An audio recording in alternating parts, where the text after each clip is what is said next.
Probably a lot of people just assume.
You can't get those off. You can't get those off. I thought that's what you were. I was put the first row off. Oh, I thought they were already off. Okay.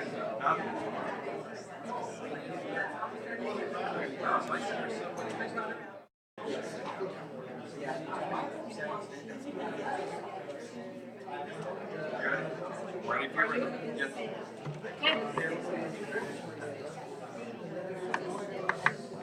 Good evening.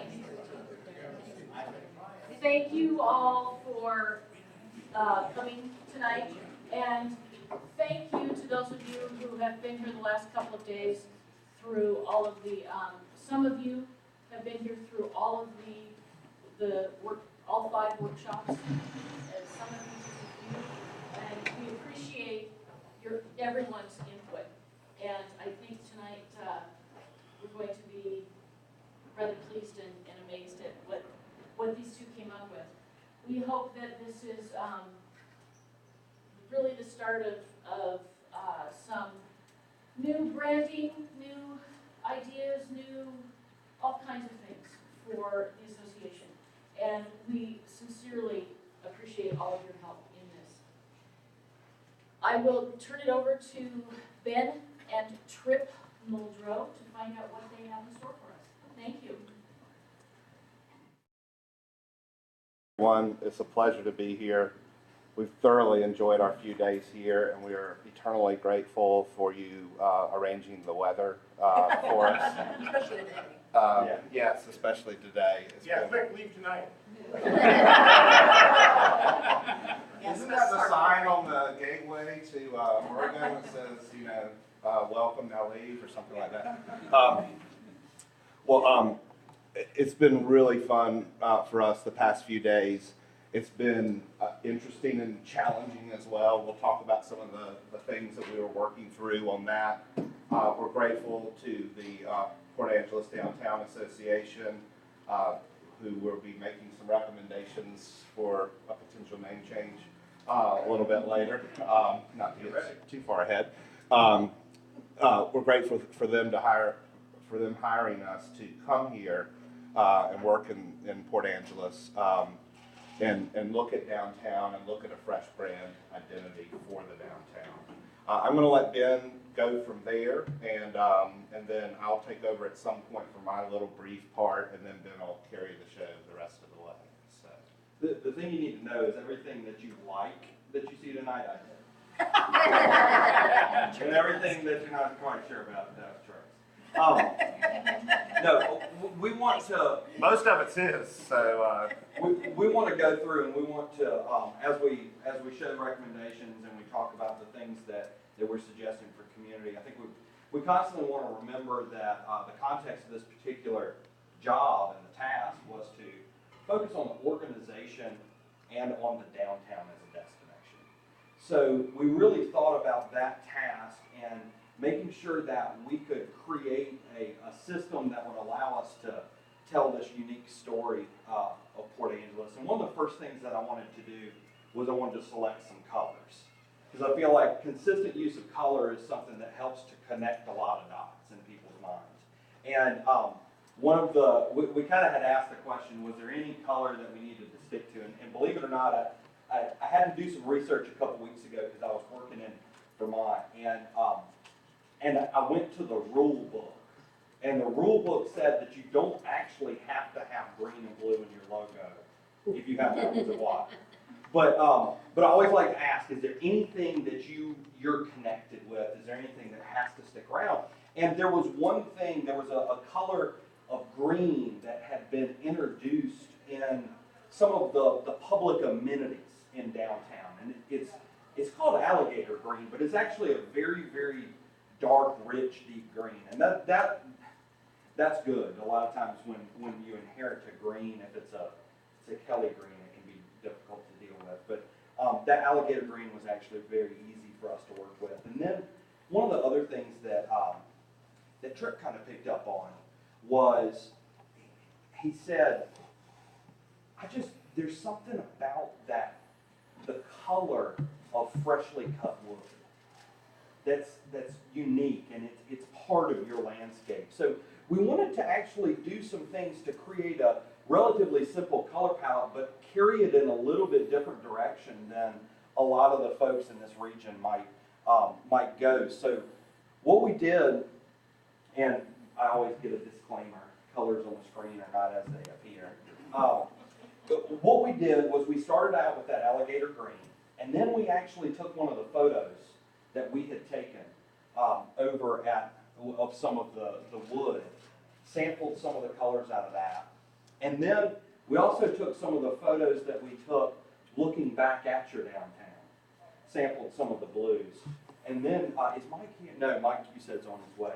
Mike Gentry had a comment the other night about how, when you blend everything together, you get gray. And every now and then there can be a lot of gray. Well, what we wanted to do was we did want to find a kind of very warm tone that allows us to have not always have to use a true white. And that's what it's, believe it or not, it's a warm gray. You can't see it. It looks white on the screen. See if I can jump up the contrast.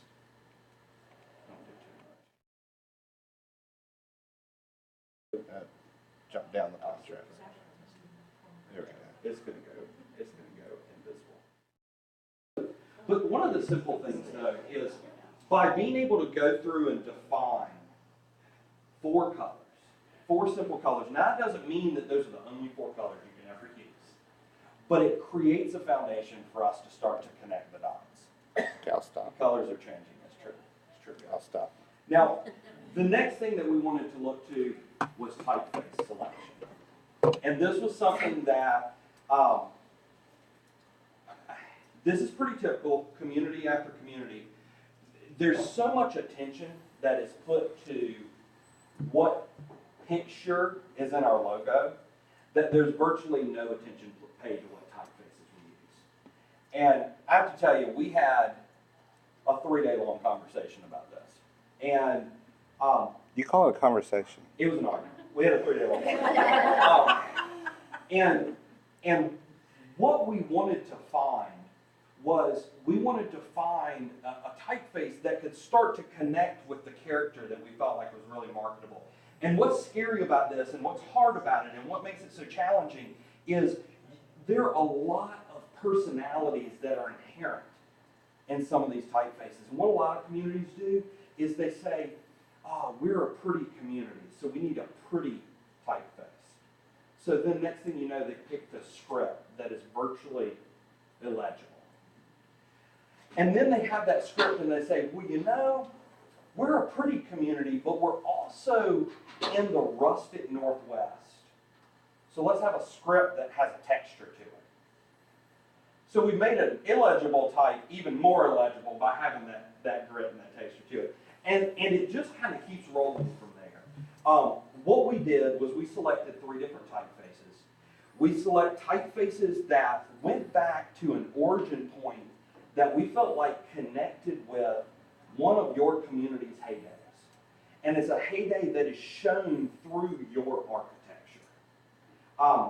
There is a simplicity that comes through, but then also there's a certain flair that you kind of see through a period that started in the 20s and 30s and kind of carried it through into the 50s. So, like I say, we selected 3. We have a primary typeface, which is actually it's called a slab serif, but it has some very unique details to some of the letters like R. And you've got, we can't change what letters are in your name. Nobody's let us rename them yet. We've tried before in Starkville, but they didn't really go for that.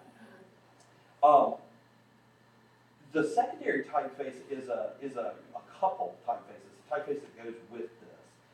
It allows us to get more thickness and more weight. It also allows us to go smaller on the usage of that. And then the accent is simply used in things like tagline and then in our brand extension when we start to look at events. You got anything you want to say?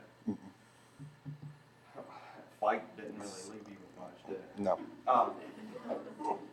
Okay, so then from there, we start to talk about the graphics. And you always need to start with what's been done. And we wanted to go through, we wanted to take a look around. This is the Port logo, the City of Port Angeles logo, the Chamber logo, the Downtown logo, and then the Business Association logo.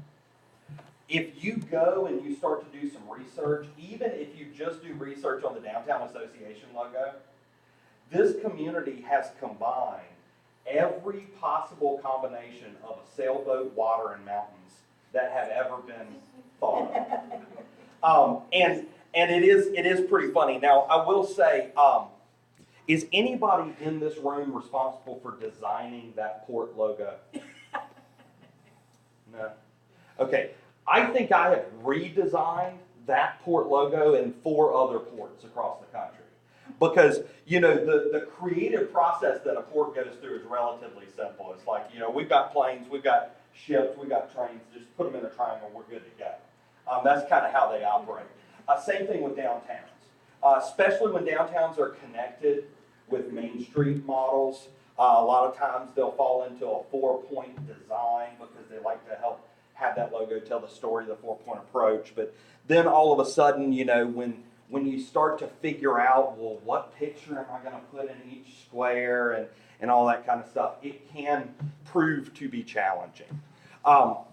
The Business Association logo, you can see here the concept of trying to attach the skyline of the community with the mountains behind it.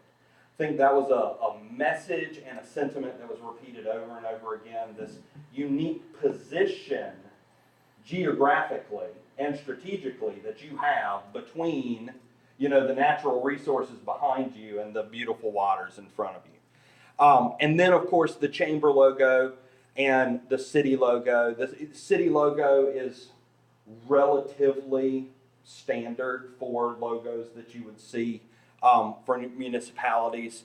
And those are the type things a lot of times you'll see them implemented and then you'll see them refined over the years. But again, I think everybody kind of knows what they were going for there. And then, Chamber of Commerce with the mountains, the water, and then the visitor tower or the viewpoint tower right next to us. Now, in addition to that, though, you also have other identities and messages out there. You've got different gateway signs. You have different arrival sequences. And I will kind of say, we have the opportunity to walk in the way that a pedestrian would enter into Port Angeles from the ferry.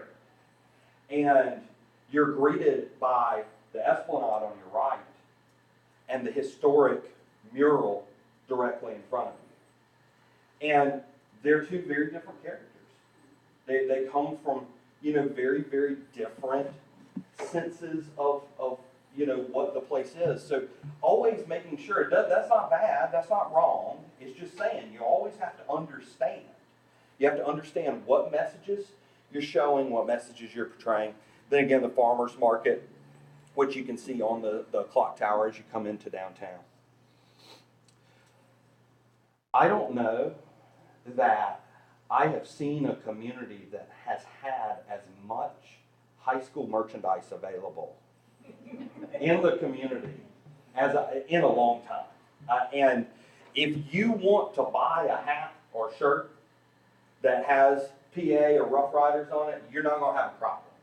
Saw it all over town. I love seeing that. And one of the biggest lessons that we always take from that is a citizen and a visitor deserves as much opportunity to show their pride in the place as they have the opportunity to show pride in the school. And these images and messages should not be the only way that you can show off your connection to your town. And a lot of times in communities they are.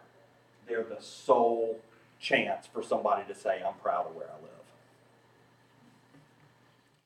Then even looking at the investments that have been made through kiosks.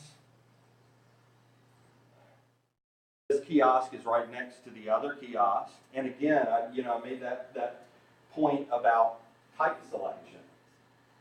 And there's probably been a lot of thought that's gone into the type selection, but it's also been done on a case-by-case basis as needed for that particular project. So we have one typeface here. We have a different typeface here. We have a different one on these information signs which match the gateways into the downtown district, the tall, pole-mounted, and those are very, very impactful at night because they illuminate red, and you really can kind of notice that. And then also the pilot program from the wayfinding. Now, we heard from you that you absolutely loved the chartreuse green. I'm just kidding.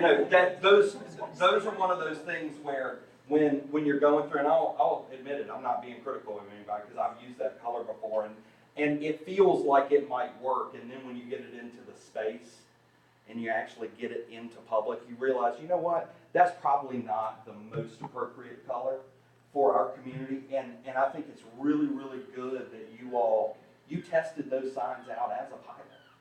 You started to put them out to see whether they worked, whether they were appropriately scaled, whether they were appropriately designed. And I will say, anytime I go into a community and I see sign systems like this deployed, it triggers to me that it's a community that's trying to shape its own future.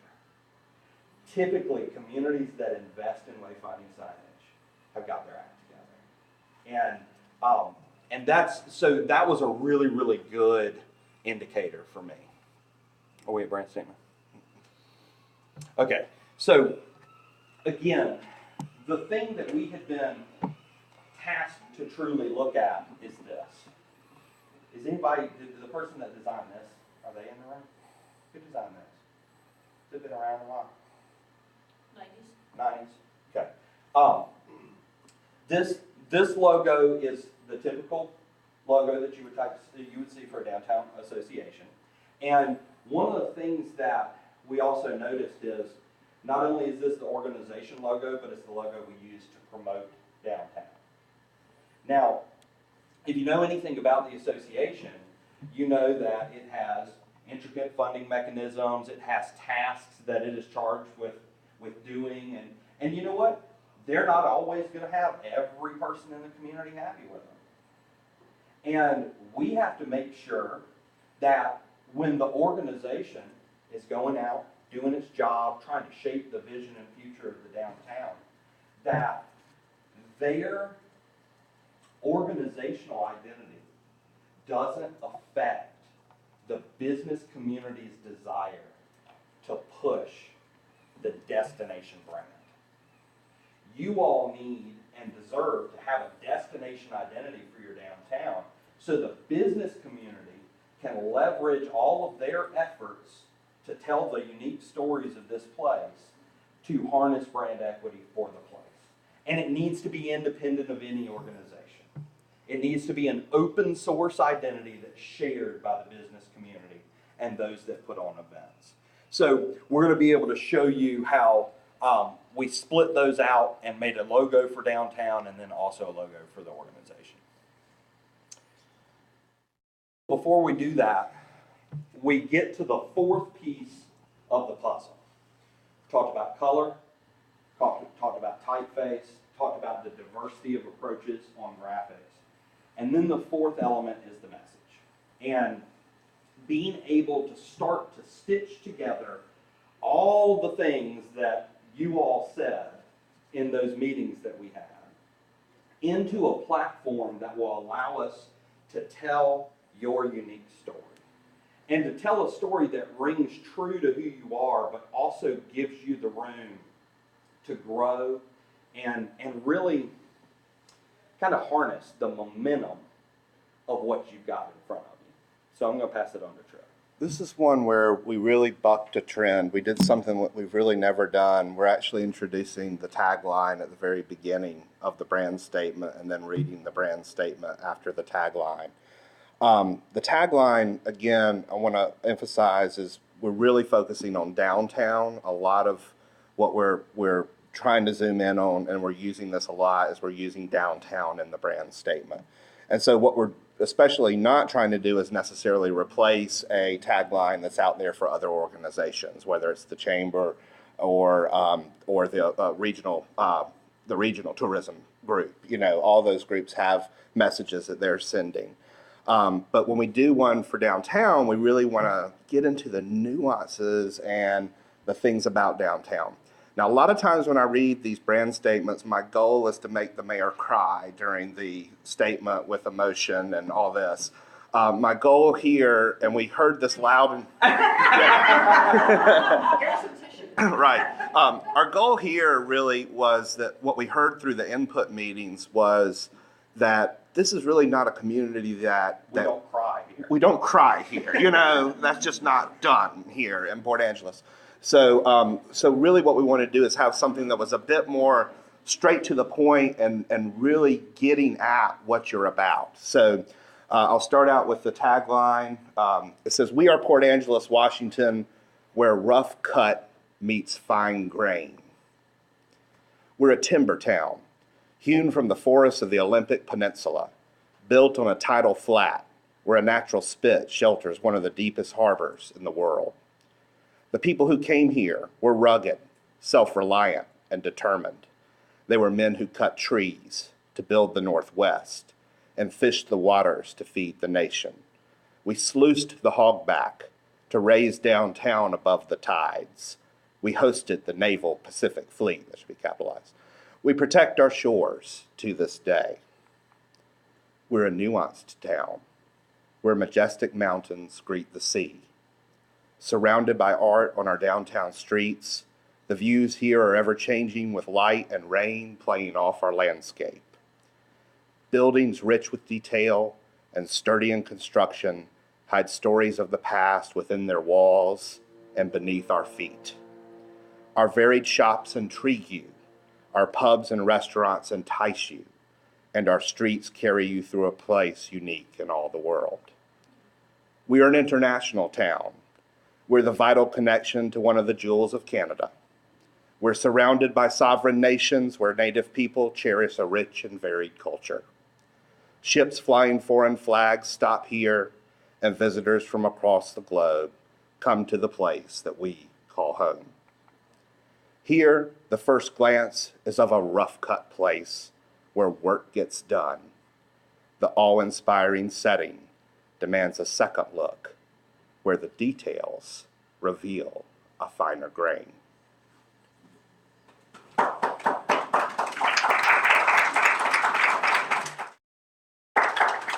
So the question is, why was it so hard? And I think it's fair to kind of share with you some of the things that I don't think that we necessarily really talk about a lot of the times, but we wanted to get it right. And the thing is that when we talk about downtown and the strategic goal of this process, it is to enhance the business environment. It is to grow the awareness of the offerings of our restaurants, shops, and events. It is to nurture a market for continued investment and future development in making downtown Port Angeles an even more vital and more viable part of this community. And we had to know and understand that you are in a very unique location. I always do that. I had an English teacher jump all over me for saying very unique. He's shaking your head. Yeah, there is no variation of unique, but you're in a unique location. But you also are in a place that you got to go out and you got to own the opportunity. Because people are passing through. They're passing through to go to Victoria. They're passing through to go to Hurricane Ridge. And they're passing by an experience that they don't even know exists. And just like they're passing by, your own friends and neighbors are passing by. They are not exploring downtown. They are not coming and taking it upon themselves to reintroduce themselves to an ever-changing place. And that is an extremely important message, and that is one of the primary goals of the Port Angeles Downtown Association, is to be the steward of that market, to make sure that it is alive with activity, it is alive with people, and honestly, it is alive with money. Because that is what drives the economy. Now, I think Tripp did a great job with all that. And so at this point, we've seen colors, we've seen typefaces, we've seen, talked about graphics, and then we brought it all together. And honestly, you know, I started to walk down the road of, okay, just for due diligence, should we look at an image of trying to figure out how to have a logo that's got mountains and water in it? And the answer that I landed on was, there is simply no logo that can do this justice. There's no logo that will be as pretty as the imagery. And connecting the imagery that are your regional assets to the downtown as a place is the most dynamic connection that we could come up with. So we wanted to create a simple icon that tied into that personality of rough cut and fine grain. And it was pretty easy. So when you bring it all together, you see that we've got this simple image of a blade.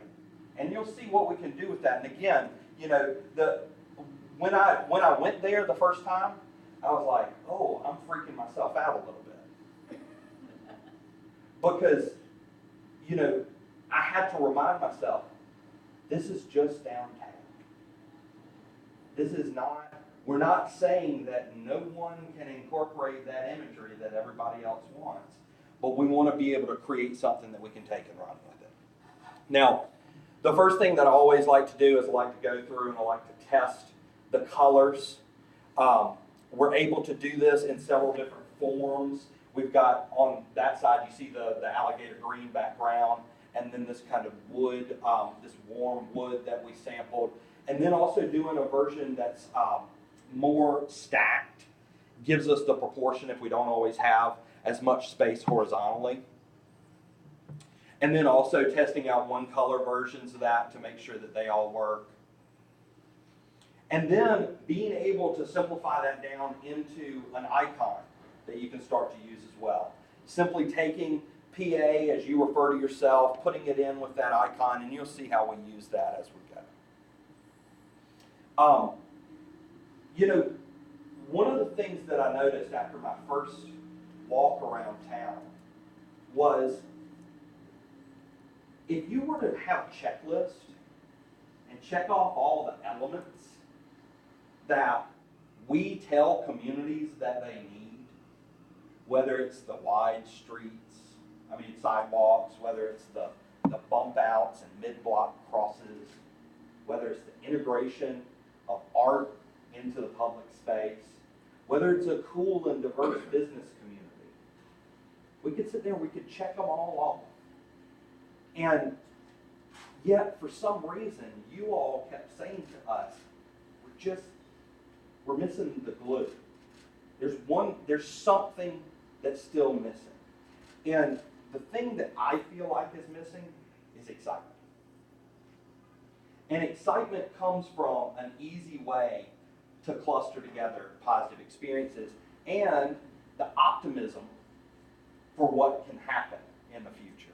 So being able to give people cool, fun ways that they can connect with this and make it a place that feels like, and I don't want to, we talked all about this, but I kept talking about the cool factor. Now, there's a huge difference between being cool and being trendy. I'm not talking about trendy whatsoever. The people that live here are cool. Whether it, I feel like we encountered them over and over again. I mean, if you've gone on the underground tour with Don, he is cool. He talks really loud, but he is cool. And you know, but stitching all those threads together and creating an overarching sense. And you know, one of the best examples is our hometown of Greenville, South Carolina. And it was so funny. We had a member of the community who sent Barb an email who said they weren't going to be able to participate in this process, but they wanted to share a story about this cool town in South Carolina. And it just so happened to be our hometown. So luckily, we know the cool story. But our economic development director would say that we were a 25-year overnight success story. Because they worked on it and worked on it and worked on it and constantly changed and invested and did all the things that they were supposed to do. And then one day, it snapped in people's minds. One day they hit a critical mass that all of a sudden people realized that downtown was happening. Great things were there. And all the while, they had been working on it the whole time. And people really felt like it just kind of happened overnight. Now, the next thing that we want to talk about is the organization itself. And do you want to start on this and let me jump in, or do you want me to start and you jump in? Well, I guess, you know, the board and some of the others involved with PADA said perhaps we should contemplate a name change. And really we thought too that might be a good consideration, particularly when you have so many PADA, PABA, a lot of that. And so what happens is you end up using the acronym instead of the actual name of the organization, because people aren't going to say, well, the Port Angeles Downtown Association did this. They're just going to say PADA did this. And so what we contemplated in the name change was fairly simple, and it was designed deliberately. But instead of saying association, we say partnership. And the word itself has a connotation that's important, is that without its partners, the organization is not successful. And then the other thing it does for us is allow the consumer here, the audience here, the client base of the former PADA, or still PADA, we have not formally adopted anything because they're just now seeing it, is that the locals here would refer to this, instead of PADA, they'd call it the partnership. That would be the quick reference point. And a partnership is very, just like you refer to a chamber of commerce as the chamber. And so the chamber and the partnership, or the city and the partnership, and so it gives this chance for every time you refer to the organization, it's a reminder that the organization is a partnership, instead of referring to it as an association or by PADA, which almost sort of, in effect, neuters it in a way. It doesn't give it any meaning. But by referring to it as a partnership, it does have that connotation. So that's what we were aiming for, and we're hoping that the casual reference to it would evolve into referring to it as the partnership. And really, I mean, it is not just a reminder outside, but it is very much an internal reminder. You know, one of the things that we talked about was we have to understand the funding mechanism of the organization. And we know that there are funds that are collected as fees on the businesses, and they are intended to provide the customers with free parking. And as a partner in that relationship, We have to make sure that we do a better job of making sure the customer knows things that are being provided to them by the business community. And we've got some really fun ideas that we'll be able to kind of dig into and make to them that really are kind of focused on the relationship with parking. And I will say, you know, one of the other things, and it's just an inherent dynamic that is hard to deal with, is you have this, you know, we talked about the funding mechanism, fee on businesses, pay in to provide parking, but then you also have a market for private sector paid parking in this community because of the demand.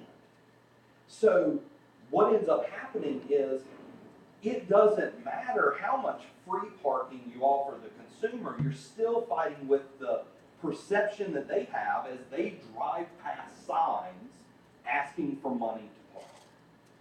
So that is part of our dynamic, and it's all part of the puzzle that we have to be aware of, because this is a perception and an education system that we have to help control and shape. But we want to make sure that those parking assets and resources that are made available to our customers are also creating a sense of credit back to the businesses. The businesses need to get the credit for providing that space. You know, we're going to be going through and making recommendations. We didn't want to walk too far down the road, because if they just say, you know what, we're not partners, we don't like anybody else. No, I'm just kidding. You know, we want to make sure that the organization has got a good, solid, consistent communication through their website, through their newsletter, through all the materials that they put out. So we'll be really looking at that. But we did want to hit on a couple things.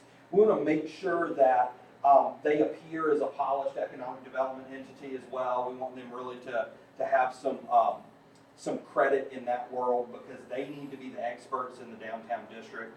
But then in addition to that, some of the other things that they're working on right now, they're organizing a loyalty card for downtown. And they're doing a pilot program where businesses are, that's fair to say, right? I mean, make sure I'm describing it the right way. But you know, anytime you do that, any kind of program that's working directly with the customer, make sure it's reinforcing that overarching brand. And then also, I think one of the big things that I always like to say whenever we talk about loyalty programs is make sure that your overarching goal when you're starting to communicate with local consumers is building a relationship built off of service and value, not discount. What you have to offer in downtown is quality. You've got good stuff and you've got great people. So you don't always have to offer a discount to get people through the door. The story they like to tell is at Arby's, where they had 5 for $5. So now all of a sudden a regular roast beef sandwich is worth $1. And when they're not running the 5 for $5 special, you don't go to Arby's.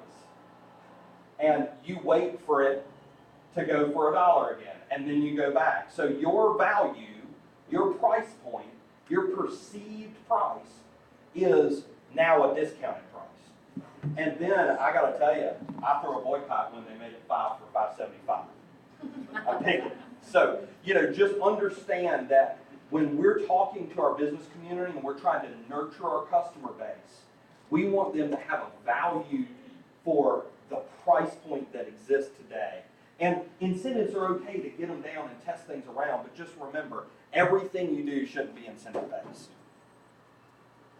Now, to me, where it gets fun is when we get into brand extension. So we've got this downtown identity, and then we've got this organization identity, but then the organization itself puts events on. So being able, through the colors, through the typefaces, through the graphic approach, we can start to pull these things together. Now you have an event called Spring Downtown. Is that right? Spring into downtown. Spring into downtown. Well, we can change it to Fresh Cut and Bloom. And the design reinforces that overarching brand identity. You have a series of sidewalk sales. You have sidewalk sales periodically at least 3 different points, I think. Is that right? There's a May one, and then I think there's one at July, and then one closer to holiday season. Labor Day. Okay, Labor Day. You know, simply being able to connect all of those as a series of events instead of trying to make each one its own. And I will say, one of the things I learned working in Wisconsin, they used to have these events called Crazy Days. And Crazy Days would happen twice a year, and it was essentially a sidewalk sale. But the purpose was because the seasons in Wisconsin were so distinct, it originated because it was the time that inventory had to turn over. So you'd go and you needed to get that winter inventory out so you could get the summer inventory in. So they'd have these Crazy Days. Well, you know, the way that retail, modern retail works, they didn't have the same dynamic anymore. The Crazy Days of the past weren't so crazy anymore. So they had to look long and hard about those events and make sure they were still quality events. So make sure anytime you do that sidewalk sale, that should be a promotion that is intended on making cash registers ring. Should be a good retail promotion for your downtown businesses. Clean sweep, getting ready for spring cleaning and freshening everything up after the winter. What you've got, the second story, I changed it to downtown second story, a tour of second floors downtown, which I think is a great event. Night out Hawaiian style. I had to do some research, and once I found out that there was Hawaiian music there, I decided that we could have a lot of fun with this. And I showed it to Trip, and he was like, "What is that?" I'm like, "Don't worry, it's island style. It's all good." And even hometown holidays. So what you start to see is you start to see through this design approach, we can use to connect the dots for the consumer, and to have all of those events start to contribute to the positive brand equity of downtown. Now, you would think that connection would happen naturally. You would think that people would do that automatically. But sadly, they don't. We gotta help them along. There's too much clutter, there's too much competition, there's too much noise in people's life. We got to really help them to connect those dots. But having a foundation system like this allows you to make that easier and easier. I wanted to do something fun too. You know, I want you to think about all the different ways that you communicate. And, you know, simply taking a Canadian flag and printing it out on your dot matrix printer and taping it with masking tape in your window isn't necessarily the way that we want to invite the consumer to be able to easily spend money in your establishment. So, you know, when you talk about being an international city, make sure that you find ways that you can standardize the way you communicate to an international traveler. And one of the biggest things that I noticed was this currency issue, being able to denote if you take Canadian currency. So that was just an idea just to kind of throw it out there. And then finally getting into some of the message. And one of the biggest things that I want you all to see is I want you to see and hear a message of confidence.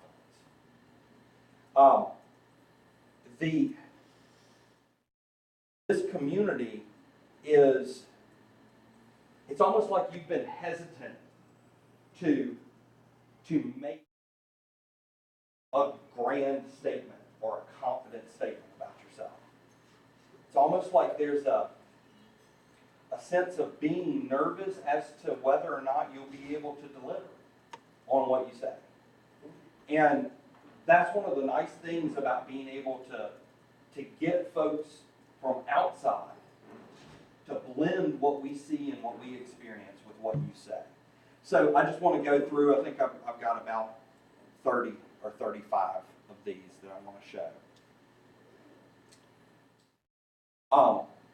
Appeal to your inner rugged individualist and cut loose. That's a long way of saying stubborn.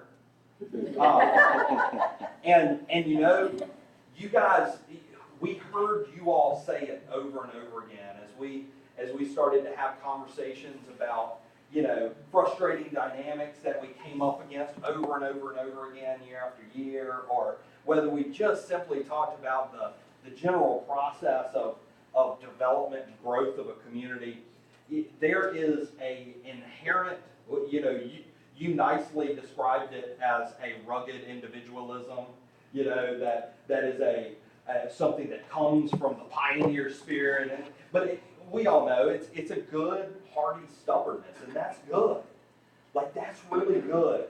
That's a good thing to have, and it's a good thing to own, and it's a good thing to wrap your arms around. You know, it is part of your character, and because of that, it also makes you less likely to tell your story.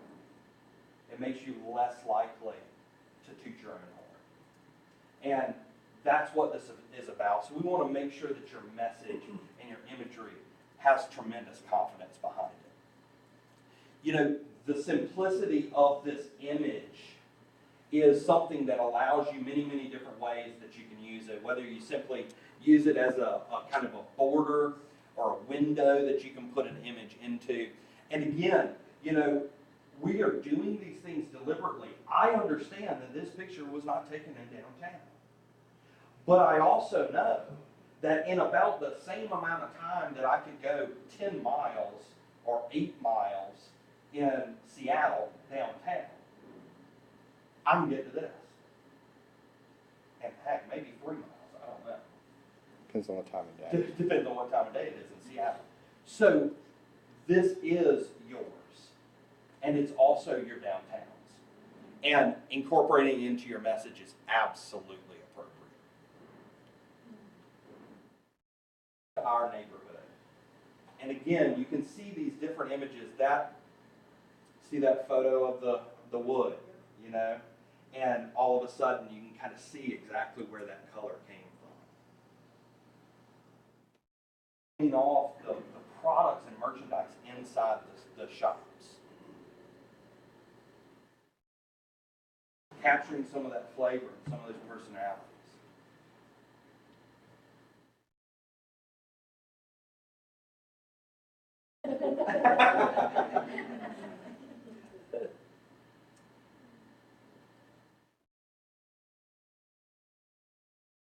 And again, I mean, we brought this weather with us, but I mean, all of these photos were taken in the past 2 days. You've got some interesting dynamics too. I mean, we talked a lot organizationally. We talked a lot about the outside resources and the regional resources that you have, but you also have an interesting development pattern that occurred here. You know, you've got a Carnegie Library, a fantastic old fire station, and a county courthouse that are out on Lincoln, disconnected. It's almost like they're just far enough to be disconnected from something that you might accidentally walk by if you're exploring downtown. And those are fantastic buildings. They're absolutely fantastic structures, and you know, wrapping all those things in.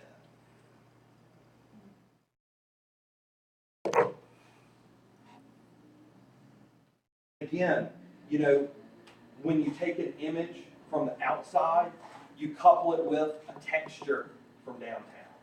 So the red clapboard side of which store is that? That's the second oldest. Athlete's Choice. Athlete's Choice, that's right. It is Athlete's Choice. The other thing that is so interesting is how much access there are to things. This is down in the over towards the marina, and you can actually just, you know, I mean, you can drive right in.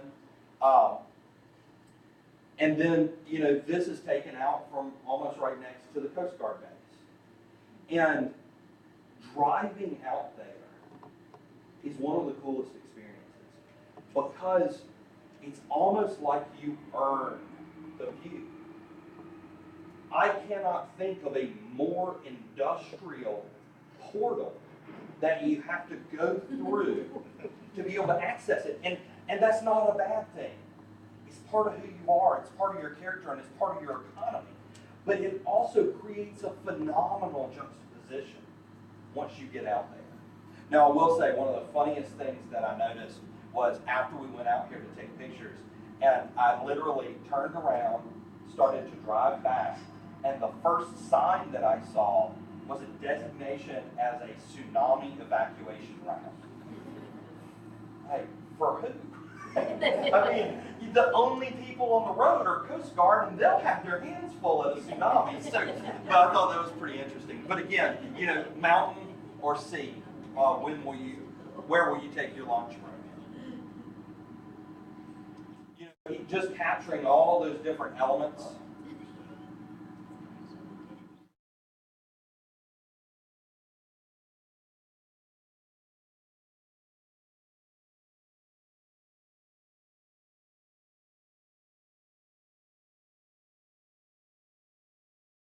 From the most rugged of peaks to the deepest of harbors in no time flat. That is a huge competitive advantage, and you are the orientation point.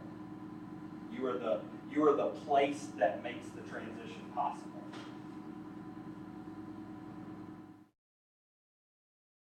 A resource right here in the community with Cobo. Even just catching those little elements. I mean, I will say, as I went through, I think one of the first things that jumped out at me was the art in the community. And Tripp and I drove through on Monday night at 9:30 at night, and it was dark, but I could still feel the impact that it had as we drove down front, and then we turned onto Oak and we drove down First. Farmers Market.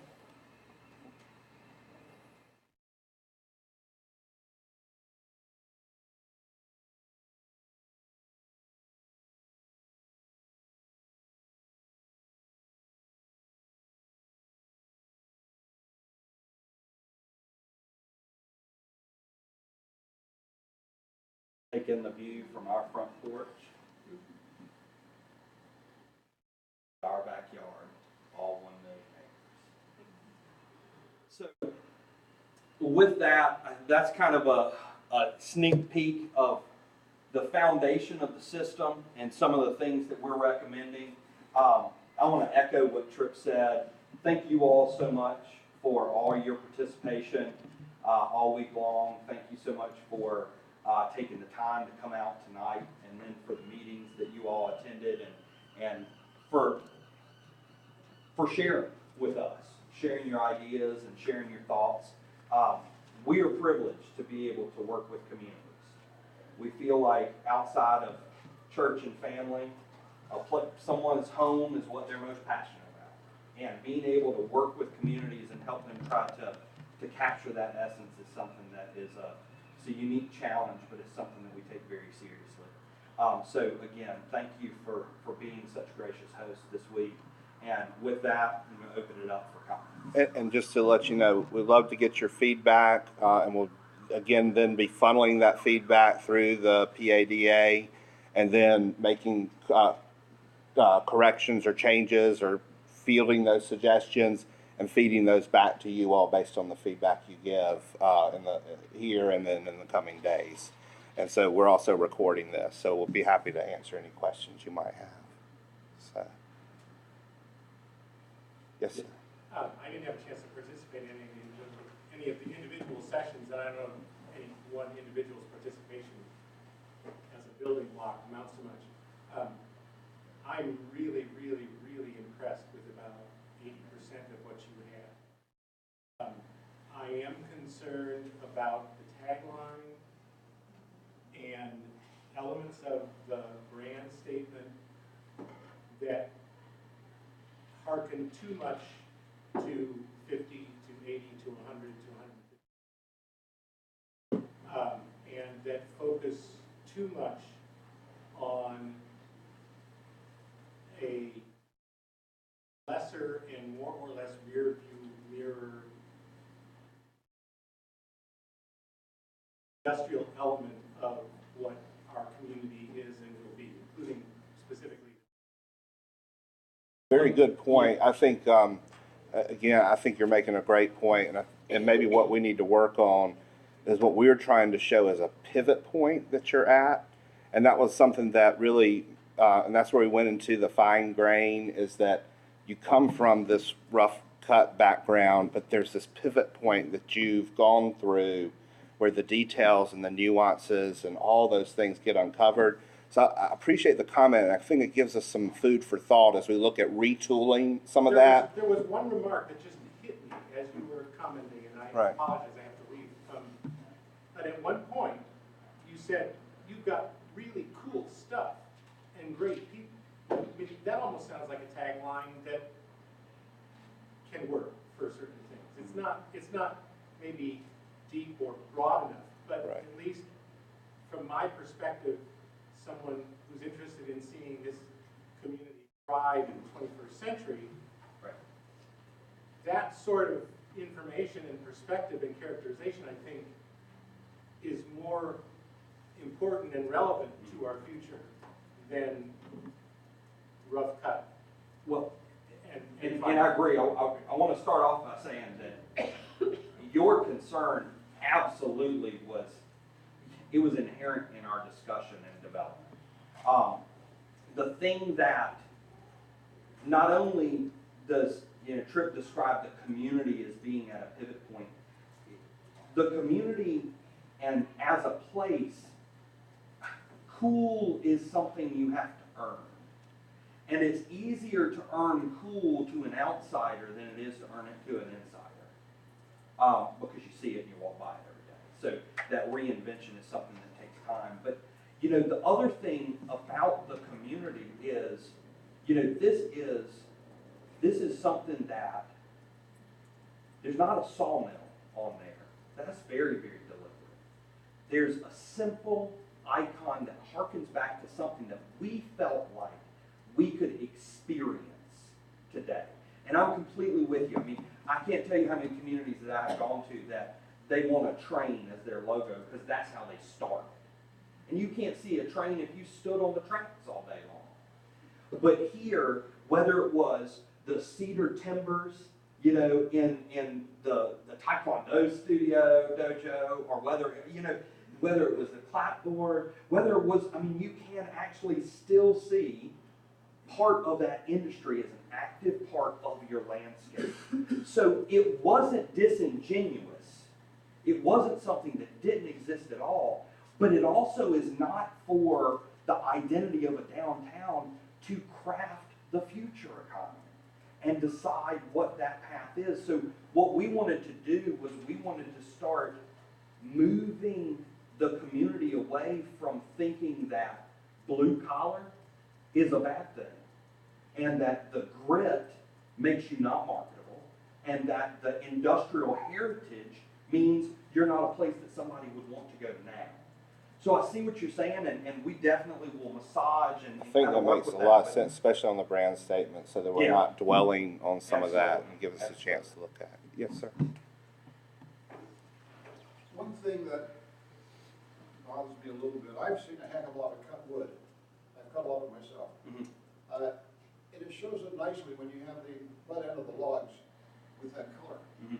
But just the color itself with no other explanation, I wonder why it's an orange. Because it doesn't tell me this is cut cedar, cut whatever. Right. And I will say, the one thing that I appreciate the comment, I know that we could, when we get into the nuance of color, we could argue all day over what shade, what tone it should be. So the question I'd like to ask you back is, do you understand and like the idea of the inspiration of where that color comes from? And if so, then I think we can massage that palette to find something that hits it a little better. It just dawned on me that if you could put a little bit of a grain into the color, Mm-hmm. like the wood would have a grain, Yeah. just enough to say, oh, it's a piece of wood. A gradation, yeah. And I think that's a great suggestion. It's one that we can look at, and then we also, it's one to easily look at and actually add some, what's the right word? Some texture, some Yeah. depth to it. If you did an ombre, sort of an ombre, so Mhm. it's a little bit more like Right. Or it might, then you're gonna get all the colors and everybody's. Yeah. Right. It wouldn't be applicable for all uses just because of print, but I think then you kick it over and use like the blue or the green solids there rather than an orange solid, so. Yes, sir. I just wanted to say that I'm really excited by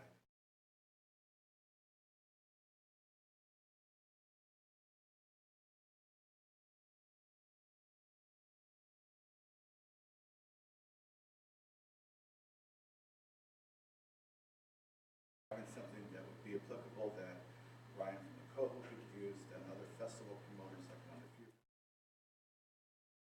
signing with us, and I think it's got a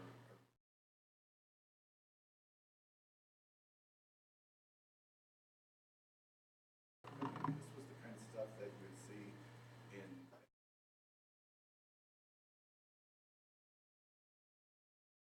Right. it did not seem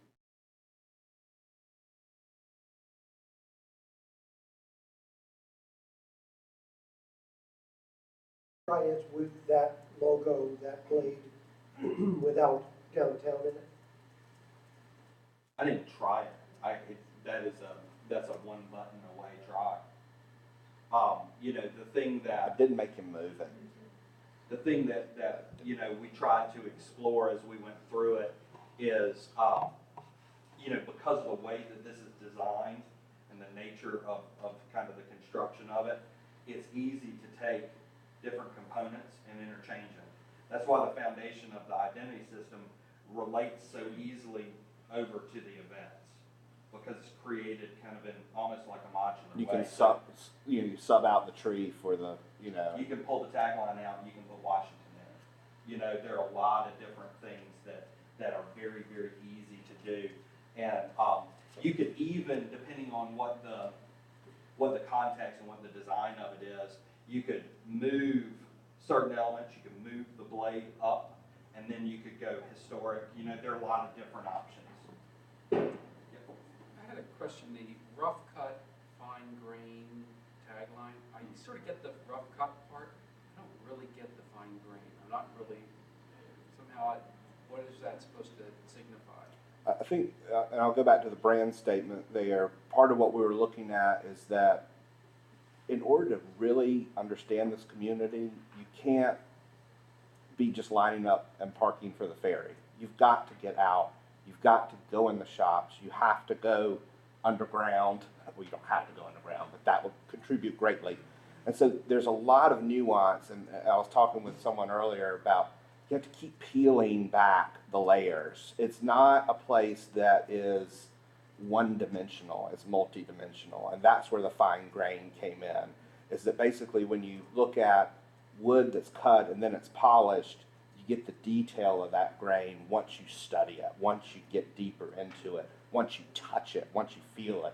That's where the fine grain sort of came in, is that there's so much here that you've got to keep working at studying it rather than, you know, just sort of we're one-dimensional, we're just one thing. That's where we were headed with that concept. And we were dealing with a lot of different words, and part of what we wanted was the first two were one syllable each, and we wanted the last two to be one syllable Yeah, each. I sort of get that the grain and obviously cut, Right. together the wood, because you're trying to tie that in with the saw blade type thing. Okay, but I'd like to say that for me, the rough cut fine grain is really neat. It sounds very contemporary too, so I think it has a broad appeal. I could see myself wearing that shirt. I could see my son's friends wearing that shirt. And I like the idea that there's sort of a dichotomy because the community is so diverse. So we do have the old school thinking and the logging community and all of this, and then we also have people that are coming from far away, big cities, and they're in here too, and and it's a melding of the two. So it's also, you know, it's intriguing to state that it's intriguing to me. I get a kick out of your boldness in putting that new name out for the downtown association and using partnership. That's the kind of thing that could get you run out of town on a rail. And I like the fact that you went ahead and did it. Some people here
bold move.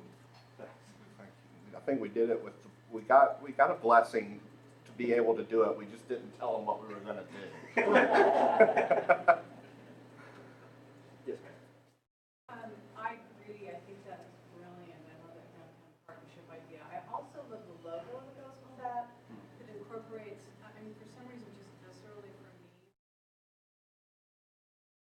But when I saw it in that with like these almost rays going out, it made me think of the sun, which was very like, that can be incorporated in other ways. And that may be something we contemplate for, and again, Ben may shoot me right here, but that may be something we contemplate for the logo itself to maybe take that fear factor away that, you know, that could give you another out. I don't know. That's something worth looking at. That's wrong. No. You know, I think one of the things that I feel like with, because I know exactly where you're coming from, and I kind of hope that with the element of the system that is the saw blade, I hope that's something that can grow to change and evolve. And I think that if we play our cards right, it can grow into being different images in different applications for different audiences.